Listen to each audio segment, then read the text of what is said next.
15h30 sur BFM TV. À la une de l'après-midi info, le Vaucluse et les Bouches-du-Rhône en vigilance rouge, feu de forêt. Ce lundi, 2 nouveaux départs de feu sont signalés dans ce dernier département, à Martigues et à Port-de-Bouc, avec plusieurs hectares déjà parcourus.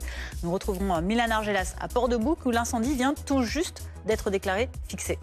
Dans l'actualité aussi en Charente, un incendie dans un gîte accueillant des adultes en situation de handicap a fait au moins 3 morts et 2 disparus à Montmoreau. Un bilan qui pourrait encore s'alourdir. Le bâtiment avait été jugé en règle il y a 2 ans. La piste accidentelle est privilégiée. La ministre chargée de l'autonomie et du handicap vient d'arriver sur place. Je donne 10 à 12 jours à Vladimir Poutine pour mettre fin à la guerre en Ukraine.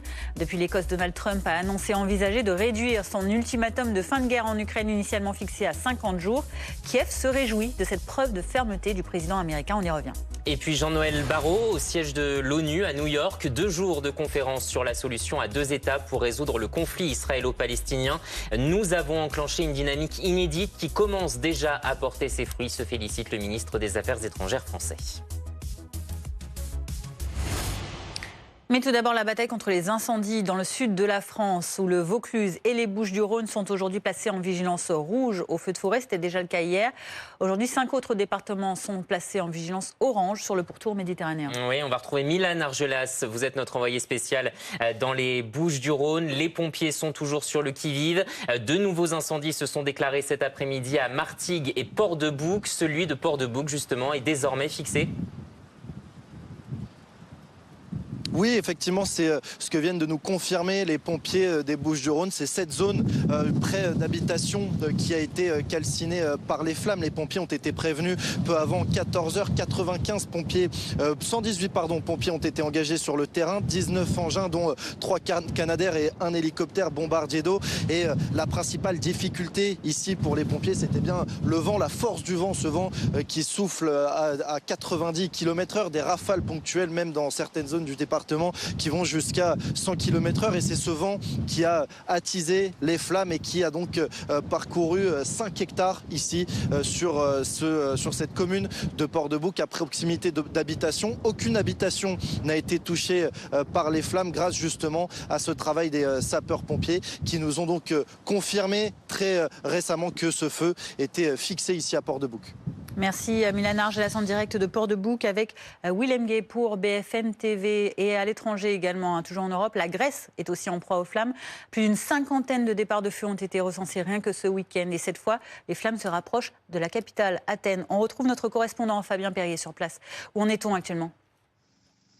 Oui, effectivement, les flammes se rapprochent dangereusement du centre de la ville. Je suis actuellement sur le campus universitaire de Zographou, qui est à peu près à 7-8 km du centre même de la place Syntagma, le centre historique de la ville. Et comme vous pouvez le voir derrière moi, les pompiers sont à pied d'œuvre.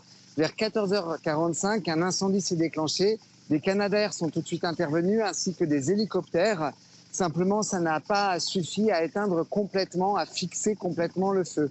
Donc il y a encore des foyers qui démarrent.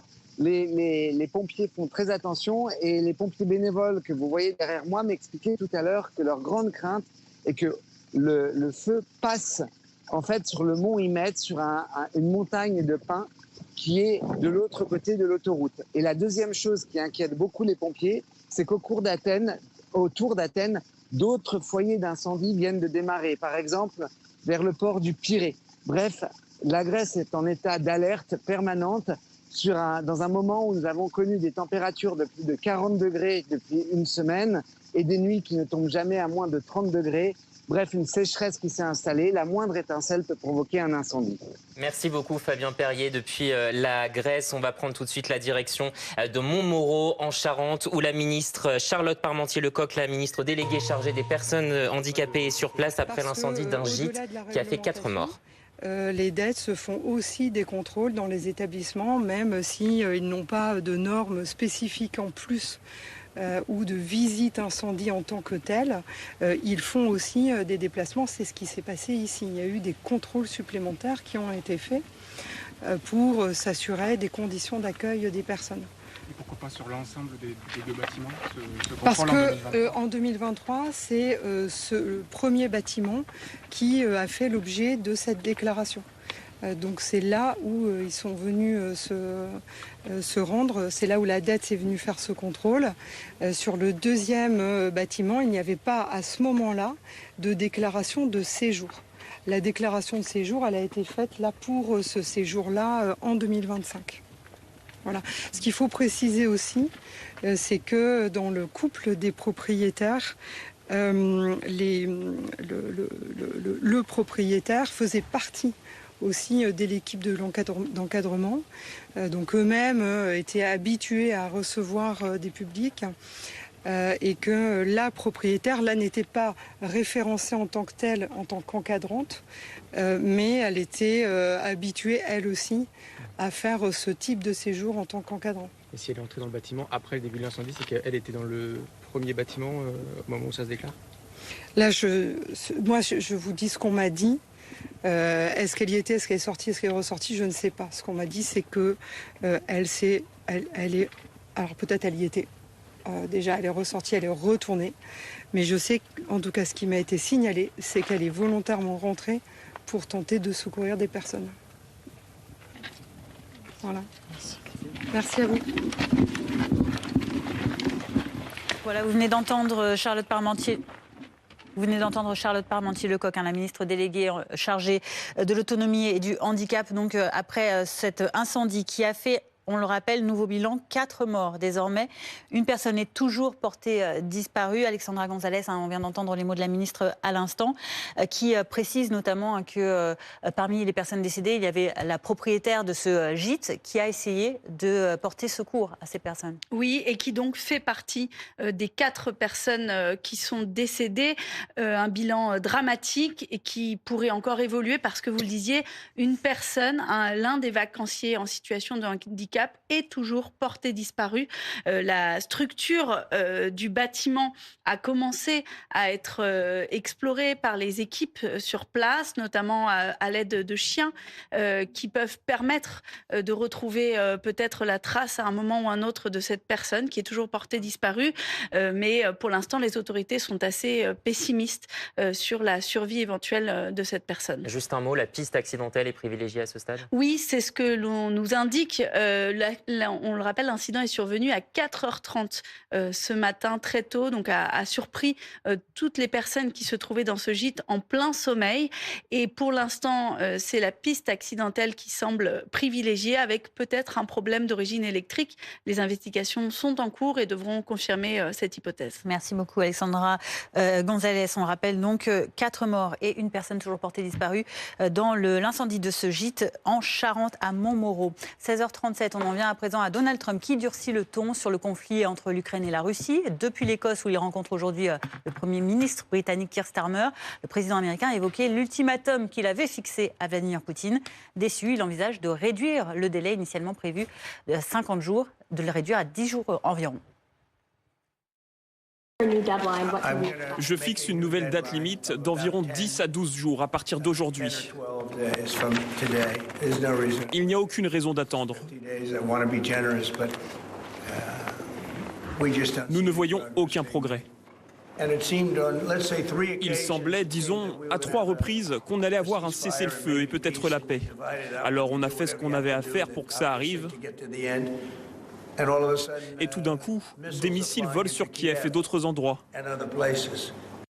Thierry Arnaud, vous êtes avec nous pour analyser cette phrase qui fait tant parler de Donald Trump. Pourquoi a-t-il changé d'avis? Pourquoi a-t-il choisi de réduire ce délai qu'il avait initialement fixé à 50 jours? Manifestement, il est de plus en plus agacé, le président américain. C'est perceptible dans les propos que l'on vient d'entendre. Et puis, d'autre part, il a acquis la conviction, sans doute légitime, que 50 jours ou 10 à 12 jours à partir de maintenant, c'est-à-dire en gros divisé par 2 l'échéance qu'il avait fixée, le nombre de jours qu'il avait fixé, ça ne changerait absolument rien à l'attitude de la Russie.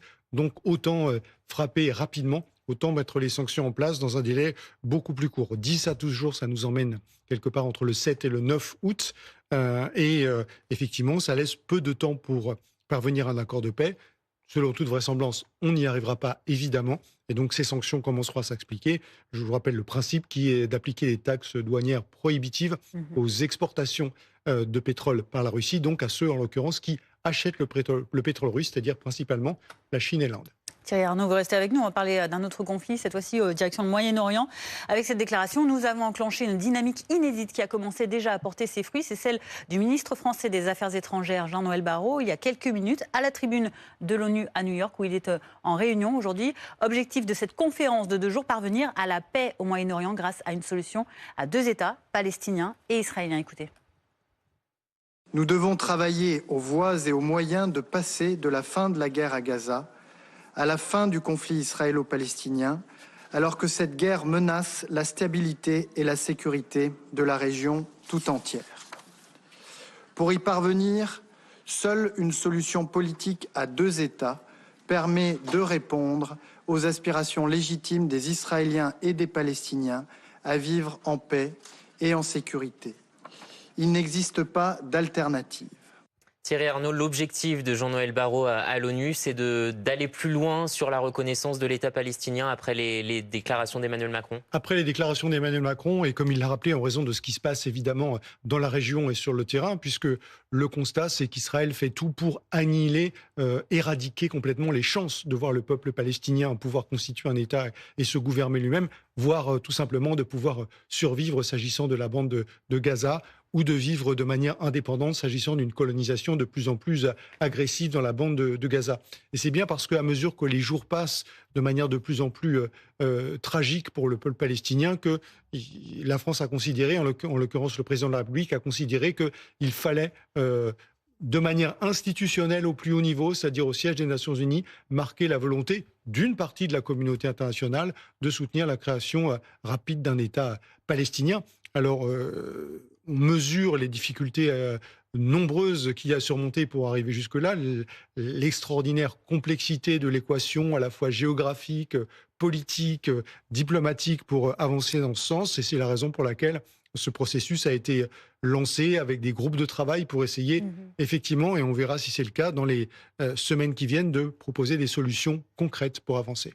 Jean-Noël Barrot a également fait part de la lettre qu'a adressée Mahmoud Abbas au président français il y a quelques jours, pour montrer la bonne foi aussi de l'autorité palestinienne à parvenir à cette paix dans la région, de manière plus globale, avec donc cette promesse de démilitariser par exemple le Hamas, ou encore de provoquer des élections dans le pays, dans l'autorité. On voit que là, il y a vraiment l'envie de la France de montrer cette dynamique générale qui s'élargit. Oui, d'ailleurs, quand le président de la République annonce son intention de reconnaître l'État palestinien, il le fait dans une lettre qui est une réponse à la lettre de Mahmoud Abbas, qui date, elle, du début du mois de juin. Pourquoi ? Parce que, en gros, la position de la France jusqu'ici consistait à dire que la reconnaissance de l'État palestinien, c'était non pas un point de départ, mais un point d'aboutissement. Qu'il fallait avant ça qu'on obtienne un cessez-le-feu, qu'on obtienne la libération des otages. Il a rappelé d'ailleurs, Jean-Noël Barrot, toutes ces conditions. Qu'on obtienne des élections dans les territoires palestiniens, une réforme institutionnelle profonde, l'engagement à démilitariser l'ensemble du territoire, évidemment la mise à l'écart totale du Hamas de toute forme de pouvoir. Et donc il fallait, au moins pour pouvoir accepter le fait que ce n'était plus un point d'aboutissement, mais qu'on reconnaissait dès maintenant l'État palestinien, obtenir en regard un engagement clair, ferme et par écrit du président palestinien. Donc le président français, Emmanuel Macron, a considéré que cette lettre du début du mois de juin a créé les conditions qui lui permettaient, lui, de reconnaître cet État palestinien, ou d'annoncer qu'il allait le faire à l'occasion de l'Assemblée générale des Nations Unies en septembre. C'est un peu dans cet ordre-là que les choses se sont passées, bien sûr, même si, évidemment, il y a de bonnes et solides raisons de s'interroger sur la capacité de Mahmoud Abbas à délivrer les promesses qu'il a faites, tant il ne maîtrise rien dans la bande de Gaza, évidemment, et tant son autorité, par ailleurs, est contestée dans le reste des territoires palestiniens. Merci beaucoup Thierry pour votre éclairage, alors que cette conférence se poursuit au siège de l'ONU à New York. C'est un jour sombre que celui où une alliance de peuples libres, rassemblés pour affirmer leurs valeurs et défendre leurs intérêts, se résout à la soumission. Réaction de François Bayrou à l'accord commercial conclu hier en Écosse entre l'Europe et les États-Unis. Les termes de cet accord, les voici. 15% de taxes sur les exportations de l'essentiel des produits européens vers les États-Unis, contre 30 annoncés initialement. Un engagement également européen à acheter pour 750 milliards de dollars d'hydrocarbures aux États-Unis et à investir 600 milliards de dollars sur le sol américain. Marie Roux est dans la Marne pour BFM TV auprès d'acteurs de la filière vin et spiritueux pour qui le flou règne encore.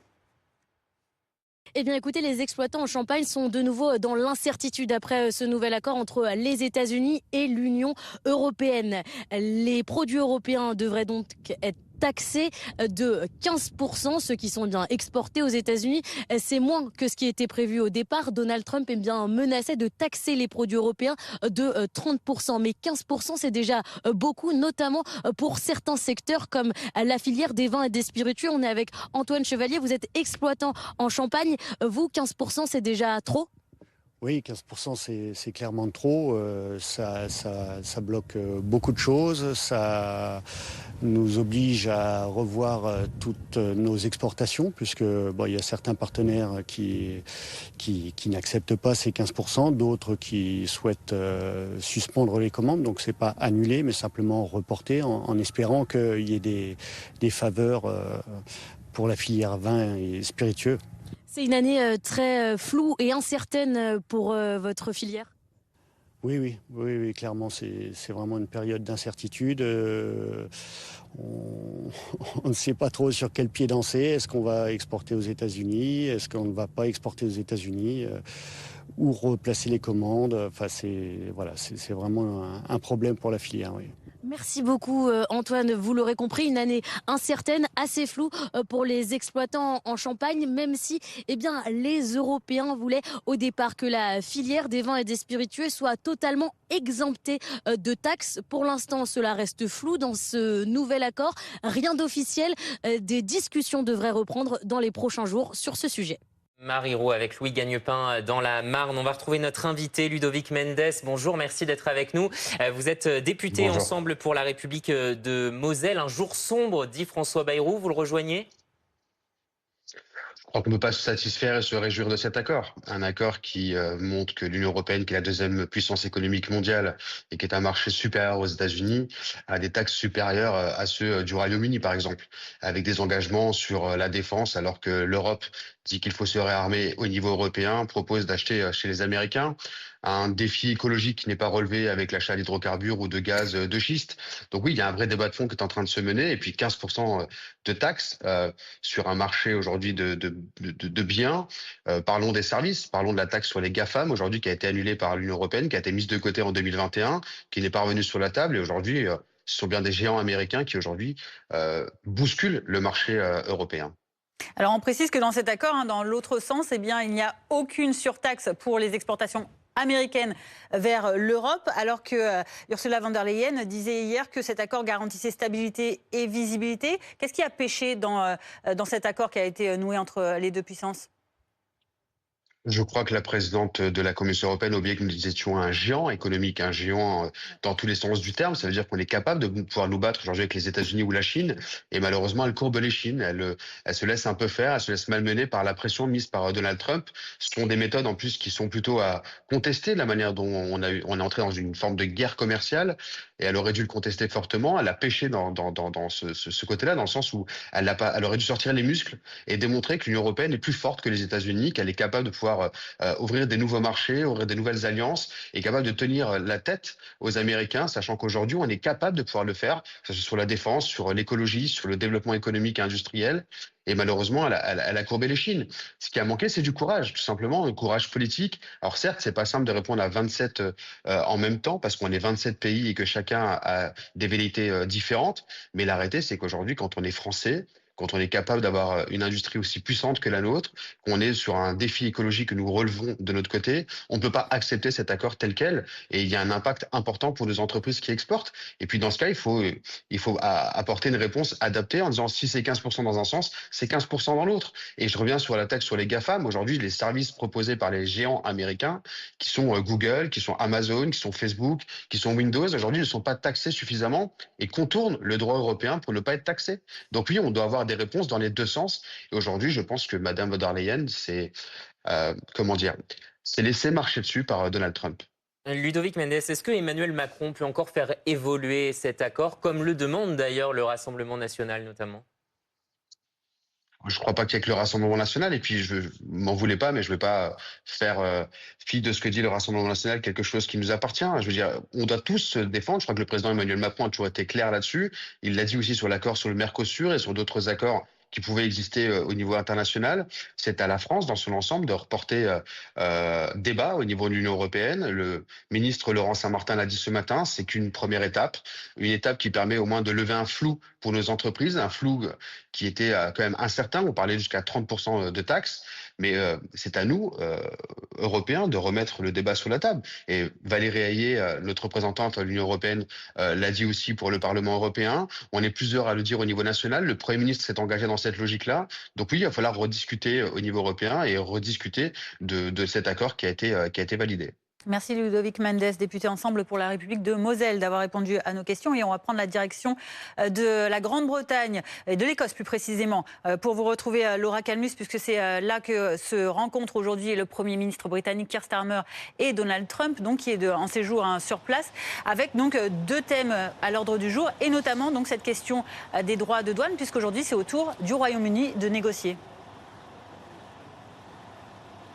Exactement, avec le Royaume-Uni qui a déjà négocié un accord avec les États-Unis avec des droits de douane imposés à 10% contre, comme on le sait, l'Union européenne qui se sont vus hier imposer des droits de douane à 15%. Et justement, lorsqu'un journaliste a demandé tout à l'heure à Donald Trump pourquoi il y avait cette différence entre l'Union européenne et le Royaume-Uni, eh bien le président américain a tout simplement répondu qu'il y avait une relation très spéciale entre les 2 pays. Il a également ajouté que sa maman était écossaise. Ça compte, a-t-il glissé. Mais le Premier ministre britannique veut encore plus, notamment sur les droits de douane imposés à l'acier et l'aluminium, qui sont toujours à 25%. Alors il faut quand même dire qu'ils sont à 50% dans la plupart des autres pays. Mais sur ce point-là, Donald Trump a répondu que s'il faisait une concession ou s'il baissait ses droits de douane sur ce pays, sur le Royaume-Uni, eh bien il devrait le faire pour les autres pays. Alors on voit bien, il y a une bonne entente, de bonnes discussions, mais pour le moment, pas de concession ici à Turnberry. Autre sujet de discussion, Laura, on en parlait un petit peu plus tôt, c'est évidemment la situation à Gaza et Trump qui juge qu'un cessez-le-feu est possible. Exactement, et comme vous l'avez dit, c'est un sujet central de cette rencontre avec Keir Starmer qui a insisté sur le fait qu'il appelle cette situation une crise humanitaire insupportable. Il a tout de même remercié les États-Unis pour leur aide, mais il veut clairement plus. De son côté, Donald Trump a expliqué qu'il avait parlé avec Israël et qu'il affirmait qu'il avait demandé justement à Israël de faire les choses différemment. Il a également parlé du Hamas et il a accusé le groupe de prendre en otage de prendre comme bouclier humain les derniers otages. Keir Starmer qui a ajouté également qu'il fallait aussi commencer par la libération des otages, mais qu'il fallait faire beaucoup plus sur le plan humanitaire et qu'il fallait également tenter de trouver une solution pour avoir un cessez-le-feu. Alors les 2 hommes partagent humainement et humanitairement le même avis et ils ont une opinion assez commune, mais Donald Trump reste flou sur certains aspects, alors que le Premier ministre britannique est plus assumé dans ses propos. Merci Laura Calmus en direct du golfe de Turnberry en Écosse, où se tient donc cette rencontre aujourd'hui en Écosse. Tout de suite la météo. Ne perdez pas votre surplus d'énergie. La météo avec Fleuron Industrie, installateur de batteries de stockage pour centrales photovoltaïques. Partir un jour. Cet été, partez l'esprit léger. Regardez la météo avec ImaProtect. Alarme et télésurveillance. Bonjour, les conditions météo sont bien belles. Alors pas partout, mais en tout cas ici en Normandie, regardez la ligne d'horizon complètement bleue. Le soleil est bien là. C'est pas vrai partout, je le disais à l'instant, avec des nuages qui circulent, notamment sur le flanc est, des averses de pluie. On a pas mal de nuages également entre France et Espagne vers la barrière pyrénéenne. Et puis toujours cette préoccupation concernant le risque d'incendie autour de la Méditerranée. Niveau rouge très élevé aujourd'hui donc pour le Vaucluse et les Bouches-du-Rhône. Et puis ce risque restera quand même très concentré et toujours important autour du bassin méditerranéen demain à mardi. Alors pourquoi ? Déjà parce qu'il ne pleut pas, mais aussi parce que le vent va continuer de souffler. Mistral et tramontane en forme dès le matin, 60-70 km/h. Ce sera vrai aussi dans la journée, on le verra dans un instant, mais on n'oublie pas quand même de commenter ces quelques pluies qui arrivent par la Bretagne et par la Normandie. Elles vont rentrer, s'installer vers une partie des Pays de la Loire et le cœur de la Normandie dans le courant de l'après-midi. assez lumineux, sinon le temps, entre Nouvelle-Aquitaine, Clermont-Ferrand et la plaine d'Alsace. Toujours très beau entre la Corse et le continent, mais donc attention à ces fortes rafales de vent qui auront tendance aussi, de par l'orientation de ces rafales de vent, à pousser les baigneurs vers le large. Méfiance sur le littoral. Les températures, elles seront fraîches. On est d'accord, avec 10 degrés pour le département de la Marne, 14 pour Nantes et Bordeaux, 14 également pour Lyon. Au réveil, ça remonte un peu dans le sud dans l'après-midi, avec 30 à 31 degrés pour les valeurs les plus élevées. On aura 23 à 24 degrés sur le port de La Rochelle, 24 à Rennes, 26 au Mans et jusqu'à 24 degrés également de l'autre côté de la France, vers l'Alsace.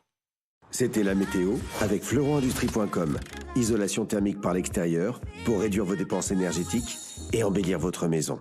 Partir un jour sans retour. C'était la météo avec ImaProtect, alarme et télésurveillance. Danser toute la soirée. Assister au match de son équipe préférée. Vos jambes lourdes vous gênent? Pensez à Daflon. Daflon 500 mg, efficacité cliniquement démontrée dans les troubles de la circulation veineuse, jambes lourdes, douleurs, impatience. Daflon, passe à l'action. Tout médicament peut exposer à des risques. Parlez-en à votre pharmacien. United Credit. En ce moment, profitez d'un prêt de 10 000 € au taux exceptionnel à partir de 4,5%. United Credit, enfin un crédit fait pour You. Salut l'artiste, tu me mets un gros poulaga. C'est-à-dire? Je le prends bien mûr. On va pas le manger à Saint-Glinglin. Ça chatouille le place? Ah, ça te remonte dans la truffe, hein? Mets-moi 3 dorades, bien comac. Ah, je voulais vide? Non, te casse pas les nénettes. Vous m'avez déballé toute la carte postale. Je prends tout.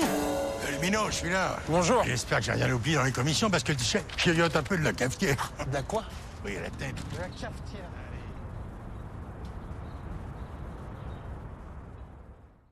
Depuis toujours, vous soutenez l'UNICEF qui nous porte secours et nous relève partout dans le monde. Grâce à vous, nous grandissons, nous allons à l'école et nous sommes portés vers un plus bel avenir. Ce lien entre nous peut ne jamais disparaître. En pensant à l'UNICEF dans votre testament ou votre assurance vie, vous continuerez à les protéger et à les accompagner. Nous sommes conscients de l'engagement que cela représente. Alors parlons-en en toute simplicité au 01 87 64 20 20 pour l'avenir de chaque enfant. Pour voir si tout allait bien, vous avez fait un bilan de santé. Complet, le bilan. Pour votre reconversion, vous avez fait un bilan de compétences. Et on ne devient pas boulanger comme ça. Et avec votre fils aussi, vous avez fait le bilan. Et après tout ça, pour vos assurances, vous ne feriez pas aussi un bilan? À la Matmut, nos conseillers vous proposent un bilan gratuit pour ajuster vos contrats d'assurance selon vos besoins et votre budget, y compris à la baisse. Et ça, c'est plus juste pour tous. Matmut, élu marque de l'année 2025. L'ortolan est un fromage tellement doux qu'il attendrit même les plus durs. L'ortolan, sa force, c'est sa douceur. Avec Comme J'aime, j'ai perdu 44 kilos en 9 mois. En 6 mois, j'ai perdu 11 kilos. Et moi, j'ai perdu 50 kilos en 10 mois. Grâce à Comme J'aime, j'ai perdu 13 kilos en 5 mois. J'ai perdu 11 kilos en 4 mois. J'ai perdu 9 kilos en 4 mois. Et moi 15. Ça, c'était moi avant, mais aujourd'hui, j'ai perdu 15 kilos. En 9 mois, j'ai perdu 24 kilos avec Comme J'aime. Et moi 57 kilos en 11 mois. Alors pour perdre du poids tout en mangeant de bons repas à partir de seulement 3,92 €, rendez-vous sur commej'aime.fr et surtout, n'oubliez pas le .fr. Oh, ça fait longtemps qu'elle l'attendait, cette victoire, la Coco. Vainqueur du tournoi de Saint-Brizard. Enfin, tous ces dimanches passés à trimballer ses champions. Elle a jamais rien lâché, Coco. Son minibus non plus, d'ailleurs. Et pour ça, elle a pu compter sur ses plus grands supporters. Nous. Pas de stress, il y a Point S. L'art à son sommet est beau, intemporel, époustouflant. Découvrez 5000 ans d'histoire. Vivez Shenyun. Si vous êtes jeune conducteur, résilié, sinistré ou malucé, il est presque impossible de trouver une assurance. Heureusement, depuis plus de 20 ans, AssurePeople.com est là et sera toujours là pour vous. Rendez-vous sur AssurePeople.com pour assurer tout de suite votre voiture. Avec Vérissure, la protection de la famille Lesage est passée de ça à ça. Grâce au nouveau détecteur extérieur Vérissure, la télésurveillance met les intrus en fuite avant même qu'ils ne pénètrent chez vous. Télésurveillance Vérissure. Vous êtes enregistré. Et les forces de l'ordre alertées. Avec Vérissure Défense Active, le leader de la télésurveillance vous protège dès l'extérieur. En ce moment, bénéficiez d'au moins 50% sur les packs. Rendez-vous sur vérissure.fr ou appelez gratuitement le 3110. Café long, espresso, cappuccino, votre coffee shop à la maison en un seul clic. Tassimo reconnaît chaque capsule, ajuste seule la température, l'intensité et la taille du café. Tassimo s'occupe de vous.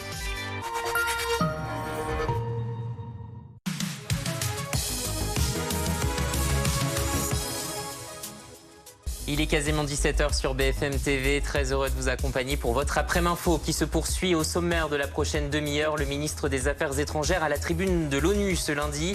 Alors que la situation est toujours dramatique dans la bande de Gaza sur le plan humanitaire, Jean-Noël Barrot défend la mise en œuvre de la solution à 2 États.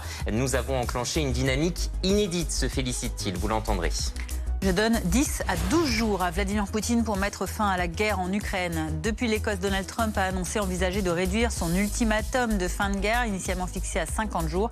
De son côté, Kiev se réjouit de cette preuve de fermeté du président américain. Un jour sombre pour l'Europe. Réaction du Premier ministre François Bayrou après l'accord entre l'Union européenne et les États-Unis qui prévoit de taxer à 15% la plupart des biens échangés. Les voix s'élèvent dans la classe politique pour dénoncer ce deal commercial. Et puis le terrible bilan de cet incendie survenu cette nuit à Montmoreau en Charente qui s'alourdit. La propriétaire d'un gîte qui accueillait des adultes handicapés ainsi que 3 vacanciers désormais sont déclarés décédés. Une autre personne est toujours recherchée. Le dernier bilan a été mis à jour cet après-midi par Charlotte Parmentier-Lecoq, la ministre qui s'est rendue sur place. Nous retrouverons nos équipes également déployées. Les Nations Unies se penchent aujourd'hui et demain sur la mise en œuvre de la solution à 2 États, Israël-Palestine, conférence qui se tient à l'ONU à New York. Bonjour Antoine Lard, vous êtes notre correspondant sur place. Le ministre des Affaires étrangères français, Jean-Noël Barrot, s'est exprimé à la tribune de l'ONU il y a quelques minutes, évoquant une dynamique inédite enclenchée. Oui, exactement. En fait, vous savez que la France a décidé de reconnaître un État palestinien. Ça se fera officiellement ici même à New York fin septembre. Et pour donner plus de poids à cette initiative, la diplomatie française s'active pour convaincre un maximum de pays d'emprunter le même chemin. Et tout à l'heure, à la tribune de l'ONU, Jean-Noël Barrot a lancé un appel dans ce sens. Il dit qu'il faut lancer et enclencher une dynamique. Et il rappelle ce message, la solution à 2 États, c'est la seule façon de garantir une paix durable dans la région. Écoutez.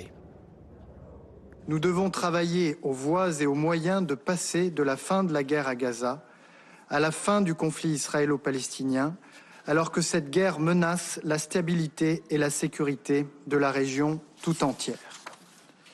Pour y parvenir, seule une solution politique à 2 États permet de répondre aux aspirations légitimes des Israéliens et des Palestiniens à vivre en paix et en sécurité. Il n'existe pas d'alternative. Alors cet objectif français, il est quand même assez compliqué à atteindre parce qu'il faut le bien dire, la France, parmi les grandes puissances, est très isolée sur cette question. La France espérait convaincre le Royaume-Uni de franchir le pas, la France espérait convaincre l'Allemagne également, sauf que ces 2 pays sont très réticents et a priori ils ne s'engageront pas au cours de cette conférence. Alors pour essayer de surmonter ces blocages et les réticences, la France met sur la table plusieurs propositions concrètes et notamment l'idée d'un État palestinien démilitarisé, une garantie pour en faire en sorte que cet État palestinien ne représente aucune menace pour Israël. La France répète aussi via la voix de Jean-Noël Barrot que le Hamas doit être définitivement exclu de la bande de Gaza. Par ailleurs, on notera qu'il y a aussi des grands absents de cette conférence, les États-Unis et Israël qui tous deux boycottent ces 2 jours de discussion. Et puis il faut aussi souligner que cette initiative française, elle ne convainc pas les associations pro-palestiniennes ici. Elles vont manifester demain devant le siège de l'ONU. Elles estiment que cette conférence ne sert à rien et n'apportera rien de concret sur le terrain. Merci Antoine Lard de nous reporter ce que vous observez à l'ONU, donc à New York, lors de cette réunion dont on parle avec vous, Thierry Arnaud. On a entendu tout à l'heure le ministre français des Affaires étrangères expliquer qu'il y avait des groupes de travail qui allaient être mis en place ces 2 jours pour travailler à des solutions concrètes, justement dans l'objectif d'arriver à cette solution dont parlait Emmanuel Macron il y a encore quelques jours. Oui, parce qu'il y a évidemment un nombre très important de difficultés majeures à surmonter pour avancer vers cet État palestinien. Quand on reconnaît l'État palestinien, le paradoxe, c'est qu'on reconnaît quelque chose qui n'existe pas. Il n'y a pas d'État palestinien aujourd'hui. Il y a l'autorité palestinienne en Cisjordanie, il y a le Hamas dans la bande de Gaza, dont il est acquis pour les participants de cette conférence qu'il doit quitter le pouvoir, libérer les otages bien sûr, accepter un cessez-le-feu et en gros disparaître de la carte politique palestinienne. Pour autant, est-ce que l'autorité palestinienne serait capable de reprendre le pouvoir partout? Ça n'est pas acquis. L'engagement pris par Mahmoud Abbas, le président de l'autorité palestinienne, est d'organiser des élections en l'espace d'1 an, de réformer totalement les institutions, de créer donc les conditions d'une véritable démocratie dans la bande de Gaza, d'un régime qui serait démilitarisé. La difficulté, c'est que pour l'instant, il n'est pas question d'accepter cet État palestinien du côté israélien. C'est absolument hors de question pour Benyamin Netanyahou. Donc, à partir du moment où cette solution à 2 États, vous n'avez qu'un interlocuteur sur les deux, c'est évidemment très compliqué à mettre en place.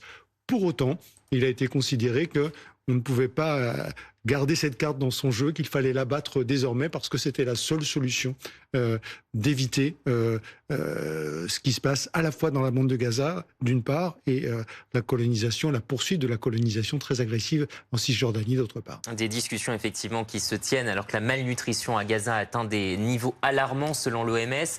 L'aide humanitaire arrive enfin. De premières cargaisons ont été distribuées dans la bande de Gaza après des mois de blocus. Le point avec Carla Plon.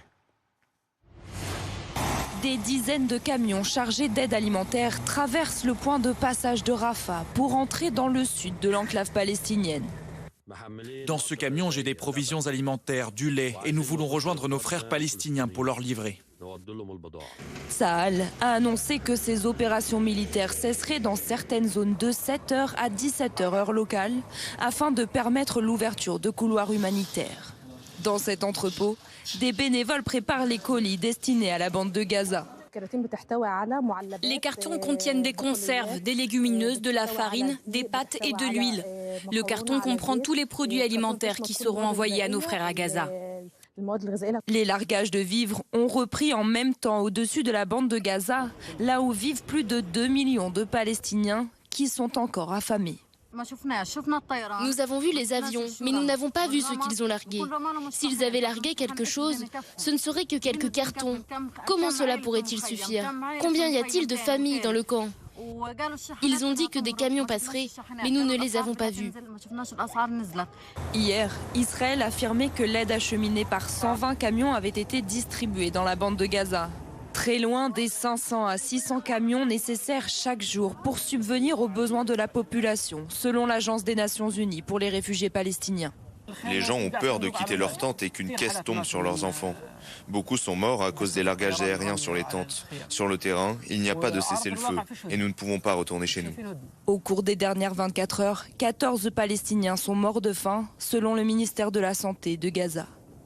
Thierry Arnaud, sur cette question de la famine qui menace Gaza, il y a eu cette question qui a été posée à Donald Trump s'il était d'accord avec Israël sur le fait qu'il n'y avait pas de famine.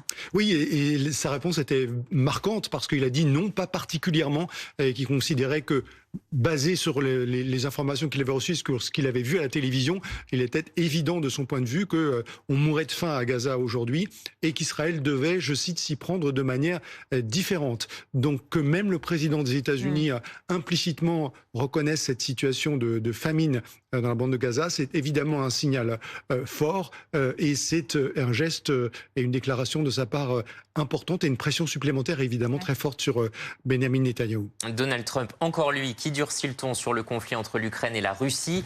Depuis l'Écosse où il rencontre aujourd'hui le Premier ministre britannique, le président américain a évoqué l'ultimatum qu'il avait fixé à Vladimir Poutine. Déçu, il va le réduire, cet ultimatum, passant de 50 jours à une dizaine de jours. Je fixe une nouvelle date limite d'environ 10 à 12 jours à partir d'aujourd'hui. Il n'y a aucune raison d'attendre. Nous ne voyons aucun progrès. Il semblait, disons, à 3 reprises qu'on allait avoir un cessez-le-feu et peut-être la paix. Alors on a fait ce qu'on avait à faire pour que ça arrive. Et tout d'un coup, des missiles volent sur Kiev et d'autres endroits. Encore une citation de Donald Trump à commenter Thierry Arnaud, cette fois-ci sur cette réduction du délai. Oui, manifestement, Donald Trump a acquis la conviction que Vladimir Poutine était totalement insincère, d'une mauvaise foi totale à chaque fois qu'il parlait d'un possible accord de paix avec le président américain. Ils sont entretenus à de multiples reprises au téléphone depuis que Donald Trump est revenu à la Maison-Blanche, ou même devant des délégations russes et ukrainiennes lorsqu'elles se sont rencontrées en présence d'une délégation américaine également. Et parce qu'il n'y a aucun espoir qu'un accord de paix arrive dans le délai de 50 jours qu'il avait fixé le 14 juillet, autant l'avancer et autant mettre en place ces sanctions rapidement. C'est-à-dire d'ici à peu près du 7 ou 9 août, 10 à 12 jours, c'est voilà où ça nous emmène. Alors rappelons quelles sont les sanctions en question. Il s'agit d'imposer des taxes douanières indirectes, c'est-à-dire de taxer très fortement ceux qui achètent le pétrole russe. La Russie continue d'exporter assez massivement du pétrole malgré les sanctions internationales et l'embargo théorique. C'est une ressource très importante pour la Russie et pour financer son effort de guerre. Donc dans la mesure où ces menaces seraient mises à exécution, ça serait évidemment un coup dur pour le régime de Vladimir Poutine. Alors reste à savoir si Donald Trump ira jusqu'au bout de la menace, sachant que ça reviendrait à sanctionner durement non seulement la Russie, mais également des pays comme la Chine et l'Inde, qui sont aujourd'hui les principaux acheteurs de pétrole russe. Merci beaucoup Thierry pour votre éclairage. Un jour sombre pour l'Europe qui se résout à la soumission.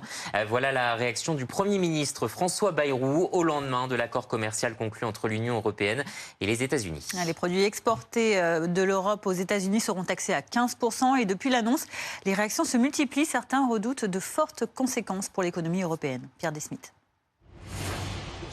Une poignée de main sous les applaudissements. Les deux parties ont finalement trouvé un accord, à l'issue qui semble favorable pour Donald Trump, dominant dans cet exercice de négociation. Des sourires affichés, mais des réactions plus mitigées, notamment à Matignon, qui regrette une preuve de faiblesse de l'Union européenne. Accord von der Leyen-Trump, c'est un jour sombre que celui où une alliance de peuples libres, rassemblés pour affirmer leurs valeurs et défendre leurs intérêts, se résout à la soumission. Un compromis globalement dénoncé par la classe politique française. La chef de file du Rassemblement national s'en prend à l'accord de principe, qui selon elle s'apparente à une capitulation de la souveraineté française. L'accord commercial conclu par Ursula von der Leyen avec Donald Trump est un fiasco politique, économique et moral.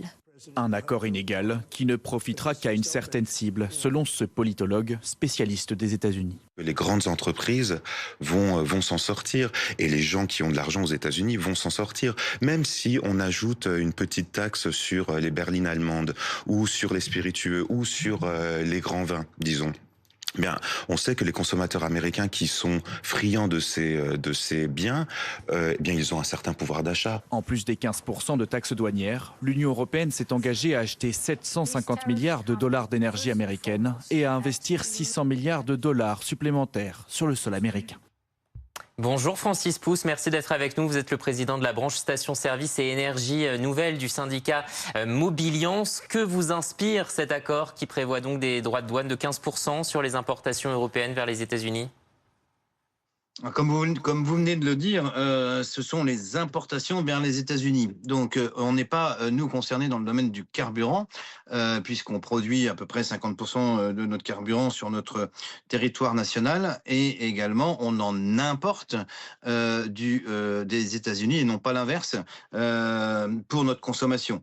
Il y a un peu d'export côté raffineur français vers les États-Unis.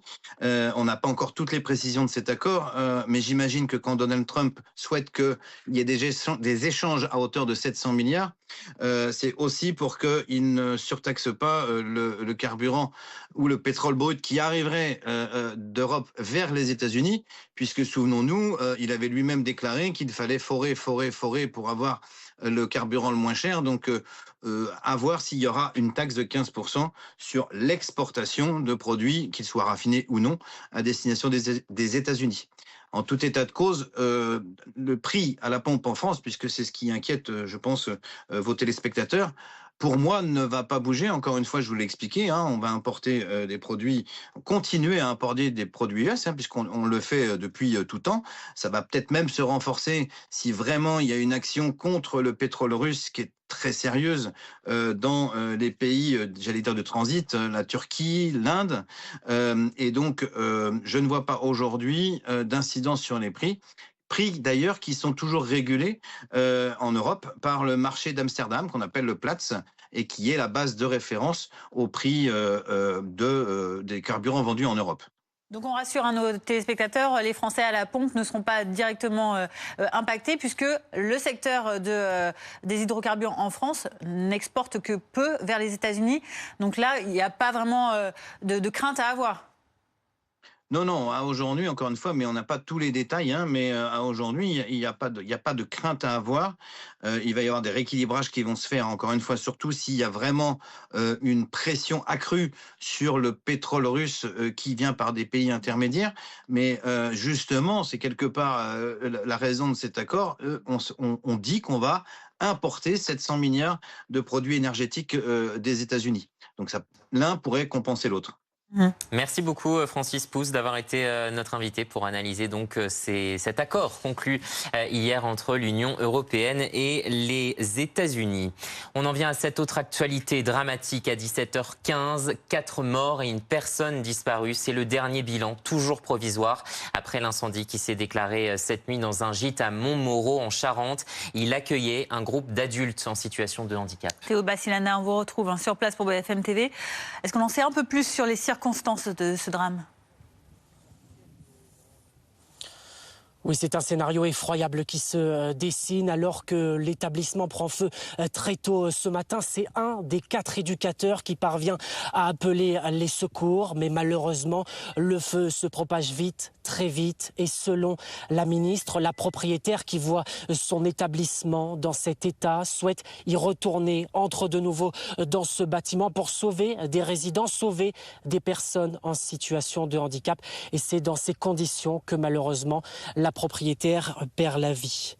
Nous avons également d'autres précisions concernant les normes de sécurité. On en parle depuis ce matin. La ministre nous explique qu'en réalité, il y a 2 bâtiments qui sont juxtaposés. Alors en effet, l'un de ces 2 bâtiments a subi un contrôle en 2023, mais l'autre, en revanche, non. Je vous propose de l'écouter. Vous avez 2 bâtiments qui sont là en bas sur le site. L'un de ces bâtiments a été visité en 2023 et répondait aux attendus en matière de sécurité. Donc la question qui se pose, c'est qu'est-ce qui s'est passé dans l'autre bâtiment, qui a fait l'objet, lui, d'une déclaration pour ce séjour, qui n'avait pas été visité à l'époque en 2023. Le propriétaire a bien fait les déclarations en bonne et due forme, mais on ne sait pas à date ce qui a provoqué cet incendie. Rappel, ce lourd bilan qui a évolué. Au total, 4 personnes sont décédées, 4 sont blessées, dont une en urgence désormais relative. Et une personne, vous l'avez dit, est toujours portée disparue.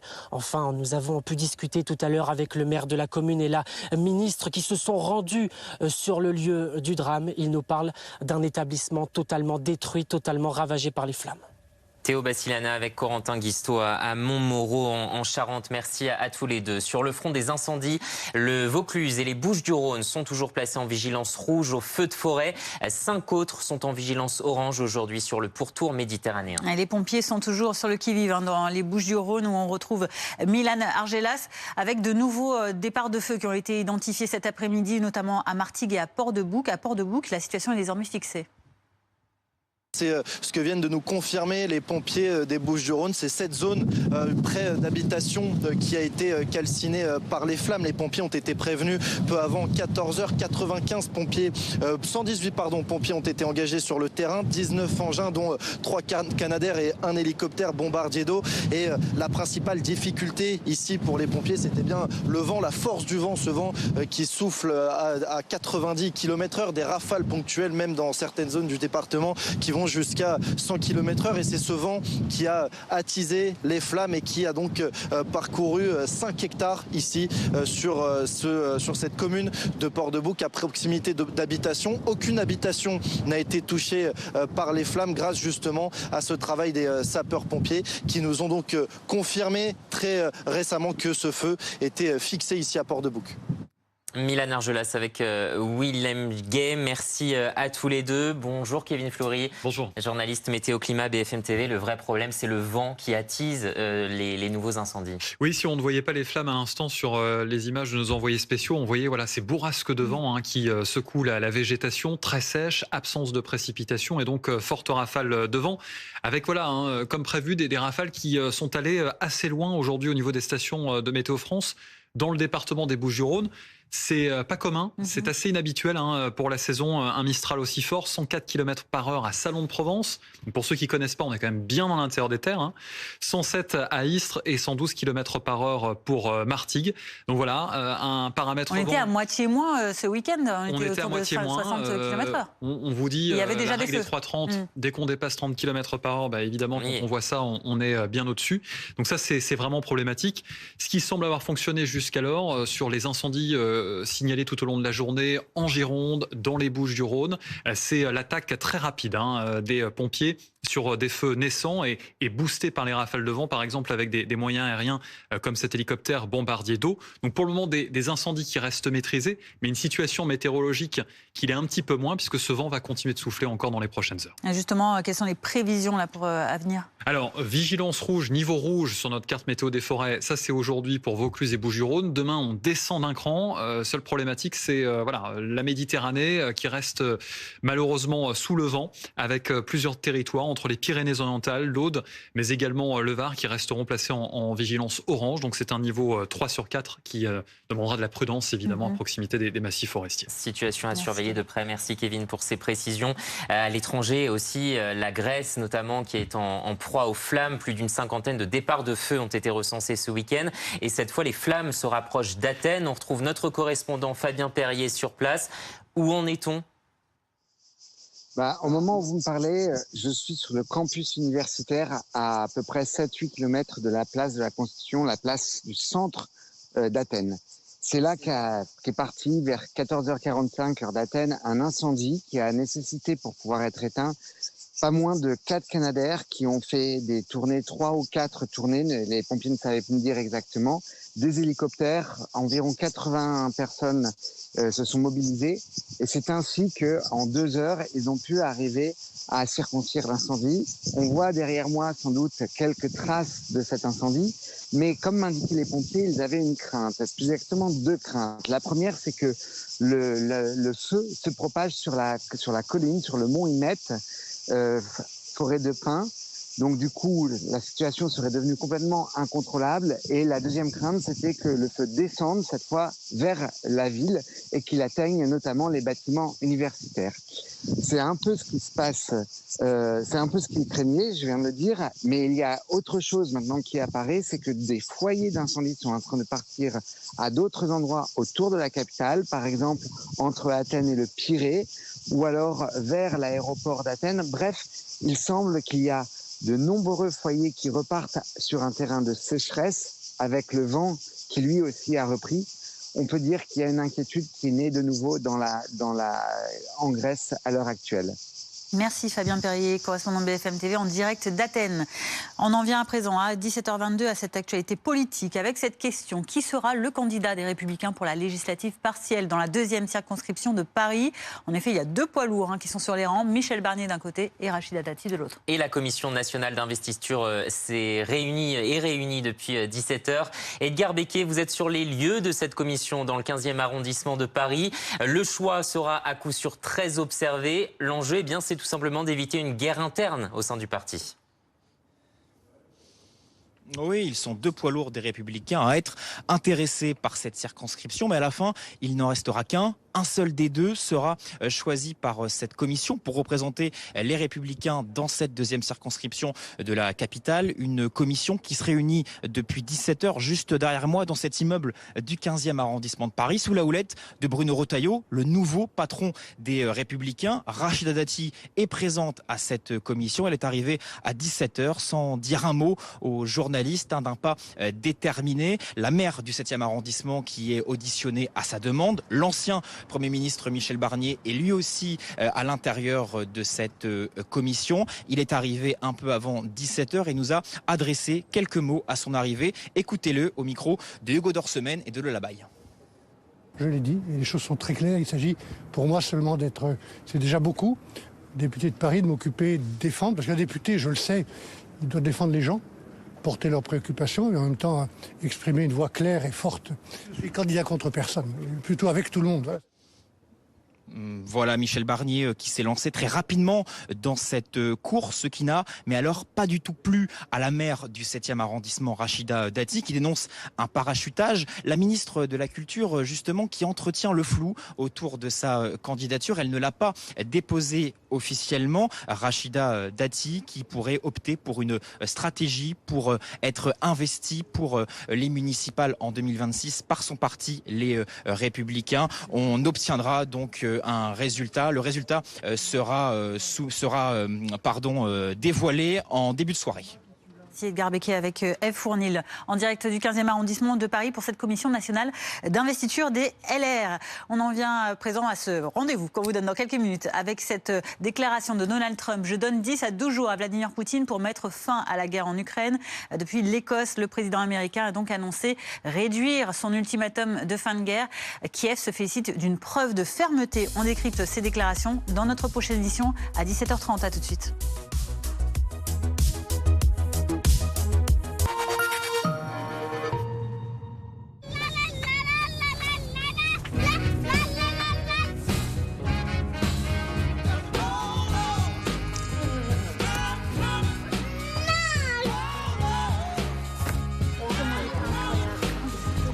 Alors ? Bah t'as vu ? Oui mais attends, mais... Ah oui mais non, mais Chouchou, attends, non, attends.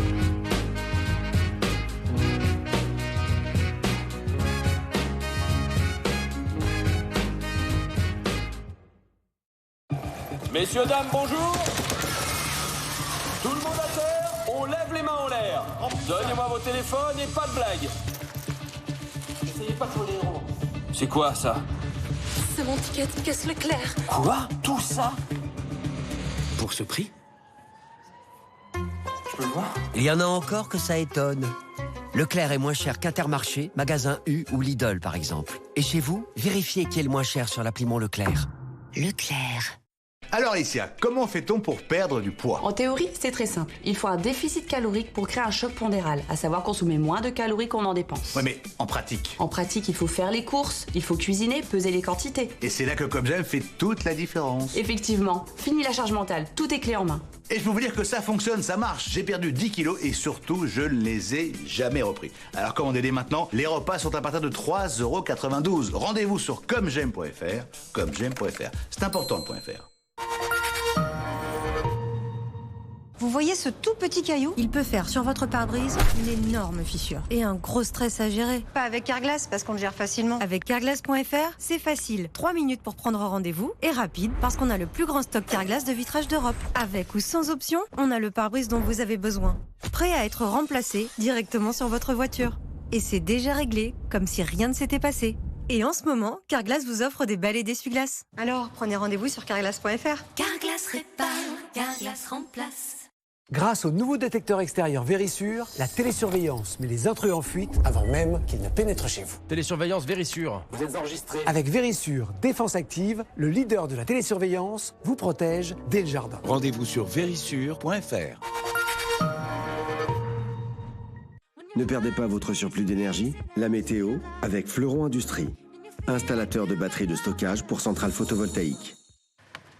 Partir un jour. Cet été, partez l'esprit léger. Regardez la météo avec ImaProtect. Alarme et télésurveillance. Bonsoir, les conditions météo étaient magnifiques ces dernières heures. Un coup d'œil pour commencer ce bulletin par la Manche, avec en effet une ligne d'horizon là toute bleue, signe que le soleil brillait généreusement. Alors ça n'a pas forcément duré, on va voir vos prévisions dans quelques instants. On a quand même ici, dans un flux de secteur nord-ouest, des nuages en approche, avec parfois un petit peu de vent, mais surtout quelques gouttes de pluie. On détaillera tout ça dans un instant. Avant cela, un coup d'œil sur votre carte météo des forêts pour ce mardi. Ça reste coloré sans surprise autour de la Méditerranée, avec Mistral et Tramontane, toujours en forme, dès le réveil, 60-70 km par an en rafale. Ce sera vrai aussi dans l'après-midi, on le verra dans un instant. Avant cela, oui, on fait un détour quand même par la Bretagne avec ces quelques gouttes de pluie attendues, faibles et localisées. Elles rentreront dans l'intérieur des terres pour gagner une partie des Pays de la Loire et de la Normandie dans l'après-midi. Et puis c'est à peu près lumineux quand même entre le sud-ouest et le nord-est de la France, toujours bien dégagé entre Corse et continent, mais avec donc ce vent sensible qu'il faut surveiller aussi bien sur le front des incendies que sur le littoral. Attention aux baigneurs, hein. Vous avez vu l'orientation du vent, il aura tendance à vous pousser vers le large. Les températures ce mardi matin, c'est pas chaud. 10 degrés pour Reims, 14 degrés pour Nantes et pour Bordeaux. Dans l'après-midi, ça remonte un petit peu sur le sud. Ici, on le voit bien. 30 à 31 degrés de nouveau affichés sur notre carte. 27 pour les Bordelais, 25 quand même pour Auxerre. On pourrait même aller chercher les 26 degrés dans la région du Mans. Puis on sera à peu près dans les normales de saison quand même, c'est important de le dire. Près des côtes de la Manche, 21 degrés pour Brest et même 23 dans la région de Cherbourg. C'était la météo avec fleuronindustrie.com. Isolation thermique par l'extérieur pour réduire vos dépenses énergétiques et embellir votre maison. Partir un jour sans retour. C'était la météo avec ImaProtect, alarme et télésurveillance. À la une de l'après-info à 17h30, je donne 10 à 12 jours à Vladimir Poutine pour mettre fin à la guerre en Ukraine. Ce sont les mots de Donald Trump depuis l'Écosse où il a annoncé envisager de réduire cet ultimatum adressé à la Russie pour mettre fin à la guerre en Ukraine au lieu de 50 jours, passer à une dizaine. Une preuve de fermeté pour Kiev. On en parle dans cette édition avec Thierry Arnaud. Jean-Noël Barrot, lui, est au siège de l'ONU à New York. Il n'y a pas d'alternative à la solution à deux États, israéliens et palestiniens. Le ministre des Affaires étrangères français qui souhaite enclencher une dynamique globale vers une fin du conflit israélo-palestinien au sens large. Le Vaucluse et les Bouches-du-Rhône en vigilance rouge, feu de forêt ce lundi, avec de nouveaux départs de feu signalés dans ce dernier département où nous retrouverons Milan Argelas tout à l'heure, notamment avec un nouveau départ de feu signalé à... On le retrouvera au Pen Mirabeau dans un instant.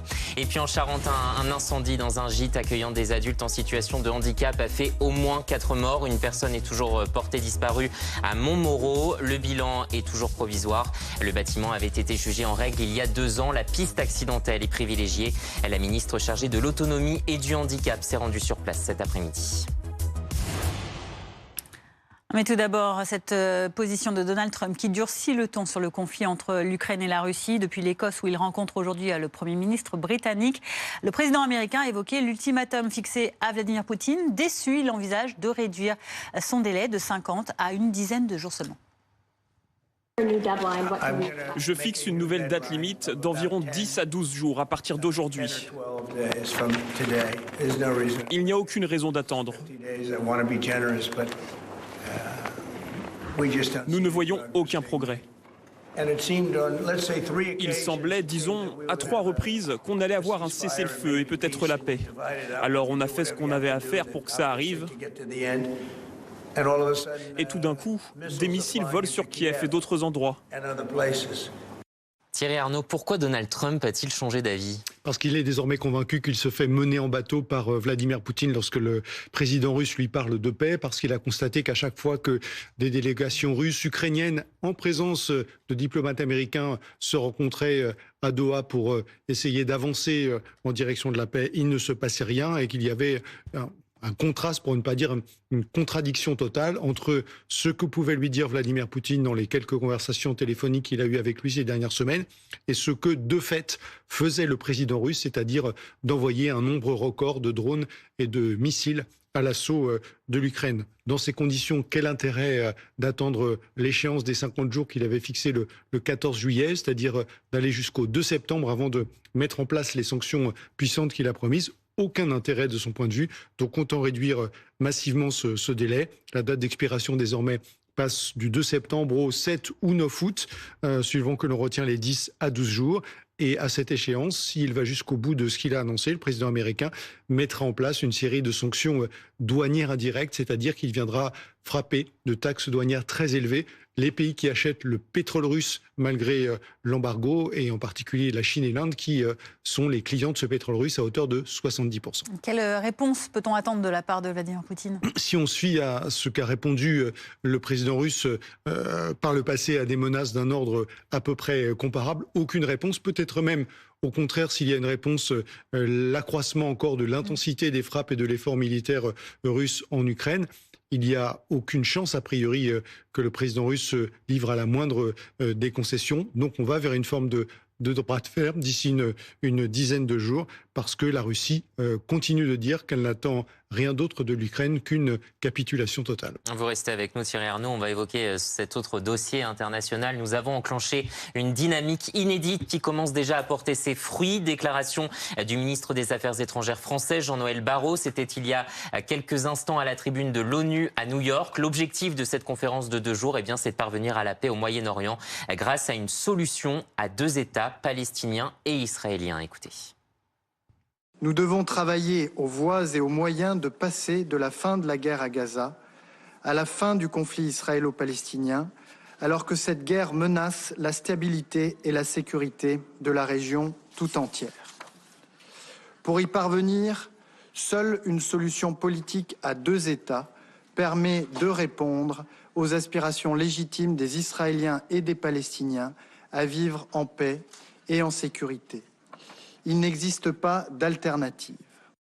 Thierry Arnaud, un appel collectif à l'action qui a été lancé donc par Jean-Noël Barrot avec cette précision qu'il n'y a pas d'autre possibilité que cette solution à 2 États. Oui, ça fait des années, pour ne pas dire des décennies, que la position de principe de la diplomatie française consiste à dire qu'il faut une solution à 2 États, un État palestinien qui coexiste avec un État israélien. Qu'est-ce qui change aujourd'hui et qu'est-ce qui amène ce sentiment d'urgence et fait que la France décide, avec l'annonce du président de la République qu'il va reconnaître l'État palestinien en septembre, avec l'organisation de cette conférence initialement prévue en juin et qui a été repoussée en raison de l'intervention militaire israélienne et américaine en Iran. Qu'est-ce qui fait la différence ? C'est le sentiment d'une urgence absolue, évidemment en raison de la catastrophe humanitaire dans la bande de Gaza, mais également en raison de la colonisation de plus en plus agressive de la Cisjordanie et le vote par la Knesset, le Parlement israélien, il y a quelques jours, d'une motion qui appelle à une souveraineté totale d'Israël sur ces territoires de la Cisjordanie.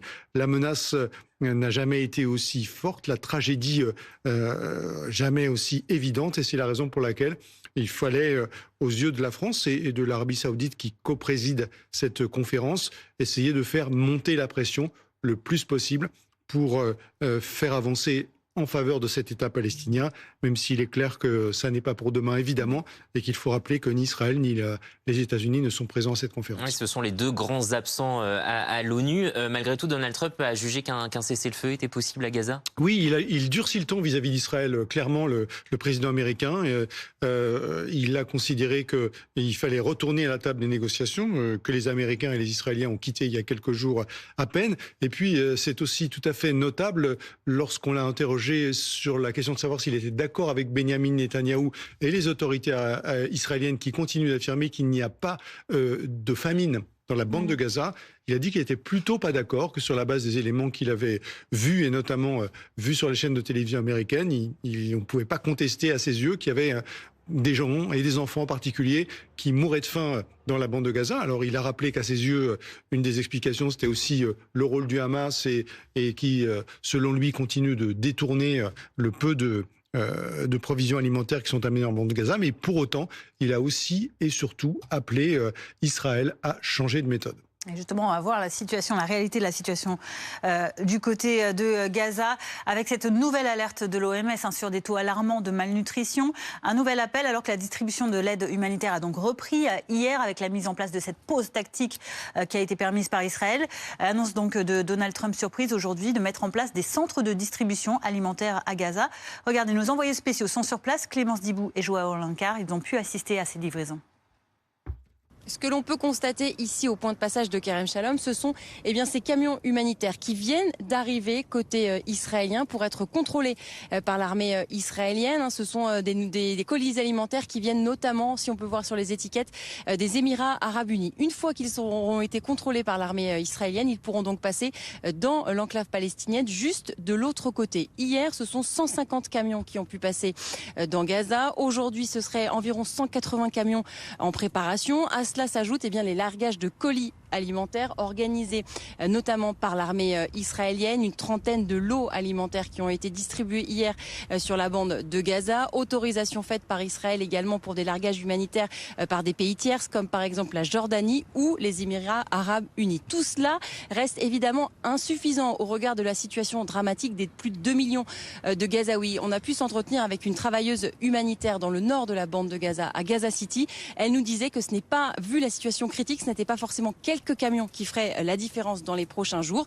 Mais on sent une reprise légère d'activité ici à Kerem Shalom. C'est un jour sombre que celui où une alliance de peuples libres rassemblés pour affirmer leurs valeurs et défendre leurs intérêts se résout à la soumission. Voilà la réaction de François Bayrou après l'accord commercial conclu hier en Écosse entre l'Europe et les États-Unis. Un accord conclu sur ces termes, 15% de taxes en plus pour les exportations européennes sur l'ensemble l'essentiel des produits vers les États-Unis contre 30. Un engagement également de l'Europe à acheter pour 750 milliards de dollars d'hydrocarbures et à investir pour 600 autres milliards. Voilà pour la situation. Marie Roux, vous êtes dans la Marne, vous, avec des acteurs de la filière vin et spiritueux qui, eux, restent dans le flou. Eh bien, écoutez, les exploitants en Champagne sont de nouveau dans l'incertitude après ce nouvel accord entre les États-Unis et l'Union européenne. Les produits européens devraient donc être taxés de 15%, ceux qui sont bien exportés aux États-Unis. C'est moins que ce qui était prévu au départ. Donald Trump menaçait de taxer les produits européens de 30%. Mais 15%, c'est déjà beaucoup, notamment pour certains secteurs comme la filière des vins et des spiritueux. On est avec Antoine Chevalier, vous êtes exploitant en Champagne. Vous, 15%, c'est déjà trop ?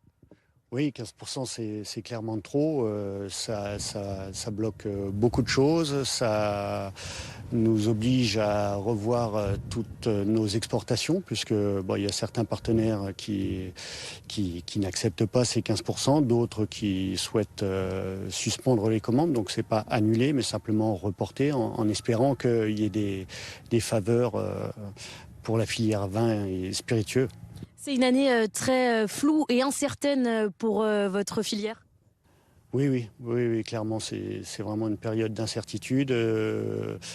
On ne sait pas trop sur quel pied danser. Est-ce qu'on va exporter aux États-Unis ? Est-ce qu'on ne va pas exporter aux États-Unis ? Où replacer les commandes ? Enfin, c'est vraiment un problème pour la filière, oui.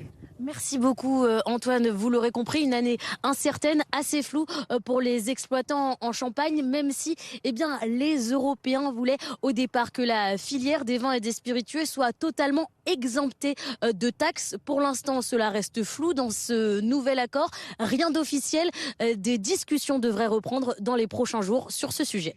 Marie Roux avec Louis Gagnepin dans la Marne. Merci à tous les deux. Bonjour Laurent Baumel, merci d'être avec nous. Vous êtes député socialiste et apparenté de l'Indre-et-Loire. Olivier Faure qui dénonce une honte avec cet accord. Est-ce que vous le suivez ? Oui, je pense que d'ailleurs l'ensemble de la classe politique française est plutôt à l'unisson sur ce sujet. Bon, je pense que Mme von der Leyen a peut-être voulu être dans une logique de moindre mal, préserver certains intérêts, je pense peut-être à ceux de l'industrie allemande en particulier. Mais ce qui est vrai, c'est que du coup, l'Europe apparaît vraiment comme un nain politique. Et c'est la prime accordée à des comportements extrêmement agressifs comme celui de l'actuel président américain. Donc ça va pas du tout. Et en tant que Français, on ne peut pas accepter ça.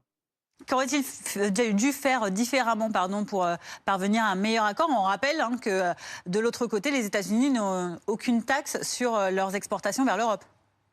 Bah oui, bon, donc ça veut dire qu'on a abandonné toute idée de représailles ou de symétrie.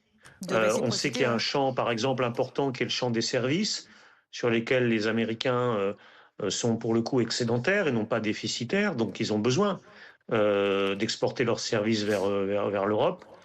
Et on aurait dû au minimum, être un peu plus dur sur ces sujets. Qu'est-ce que vous attendez maintenant ? Est-ce que vous attendez une action d'Emmanuel Macron, notamment ? J'ai le sentiment que la France, de toute façon, par la voix de ses dirigeants, a montré dès aujourd'hui son désaccord vis-à-vis de cet embryon d'accord. Donc il faudra probablement qu'il y ait des débats au Parlement, le moment venu.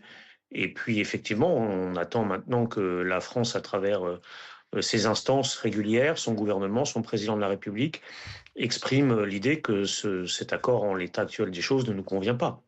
Alors, on rappelle que cet accord, c'est un accord cadre, ça veut dire qu'il doit encore recueillir la validation des membres de l'UE. Est-ce qu'il y a une voie possible pour une renégociation ? Je l'espère. Je considère... le plus probable est quand même que ce point de départ ne soit pas le point d'arrivée. Il va falloir effectivement retravailler sérieusement. D'abord, tout ce qui nous est annoncé pour le moment est quand même assez flou. On ne sait pas exactement ce que sont ces achats supplémentaires là qui sont contenus dans l'accord, parce qu'en quoi on peut obliger des entreprises à investir. Enfin, tout ça n'est pas très clair. On ne sait pas du tout ce qu'il en est de façon précise pour toute une série de secteurs. On parle d'exemption, mais on n'a pas pour le moment des informations bien détaillées sur ces sujets.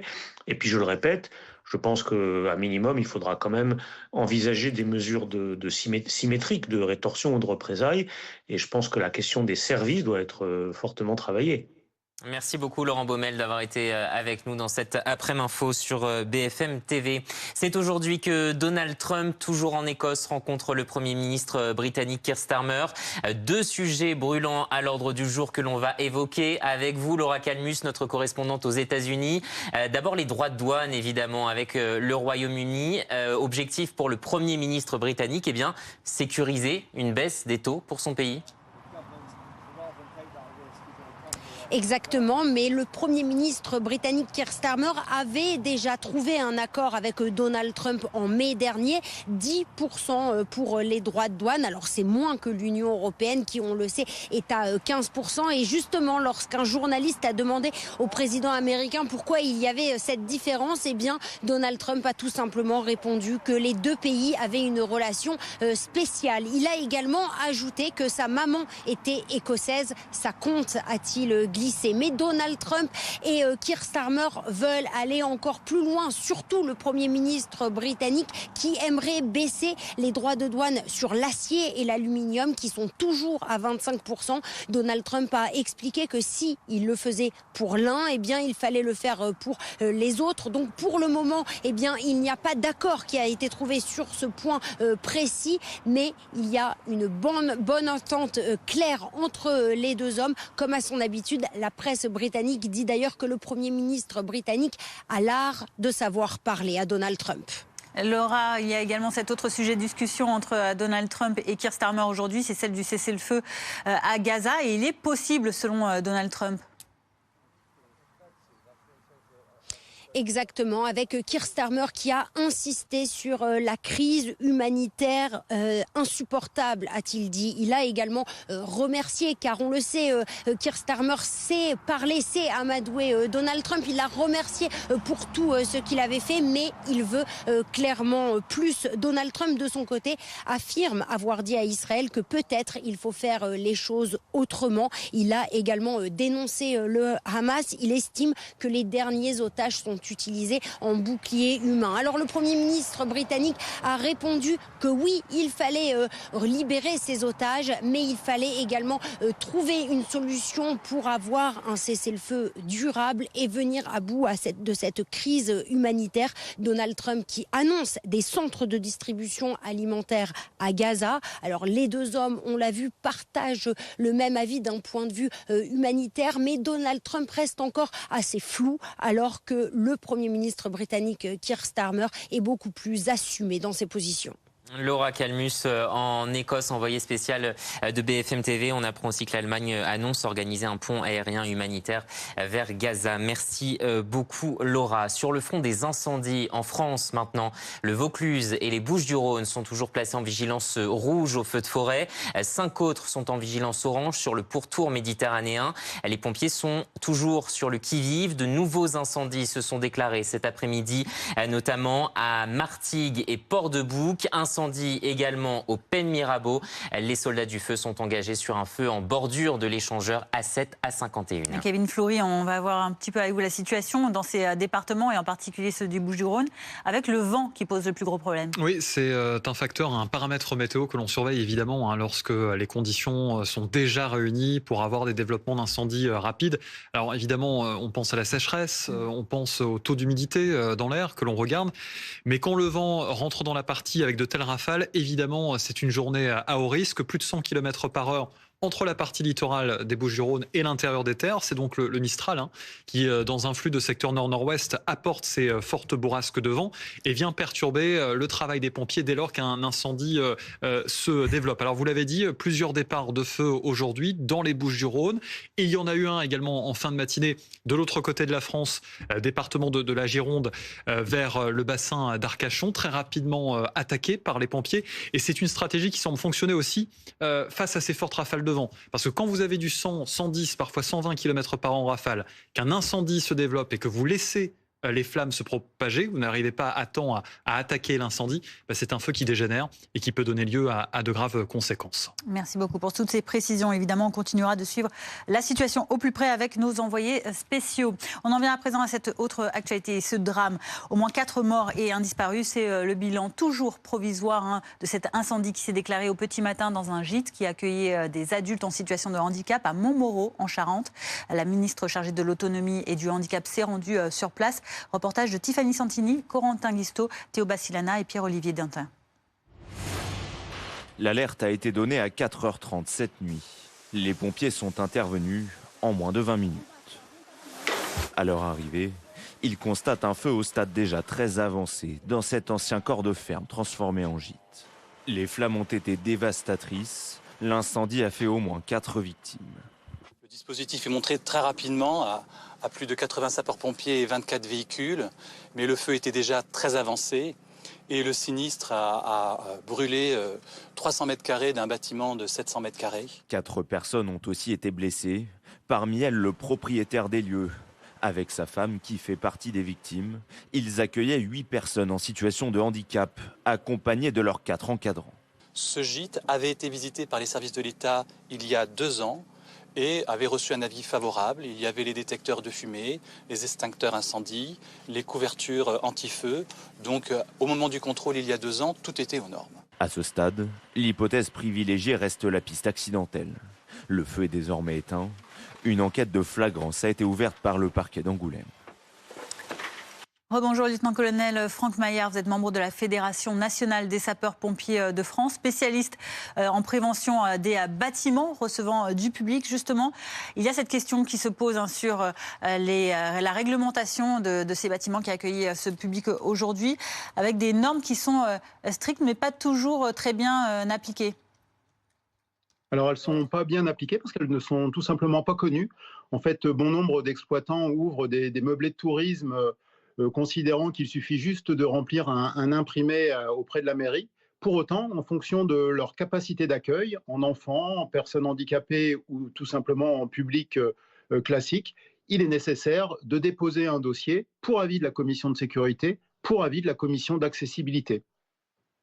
Quelles sont les normes précises qui sont vérifiées lors de ces inspections et quelles sont justement l'échéance de ces différentes inspections ?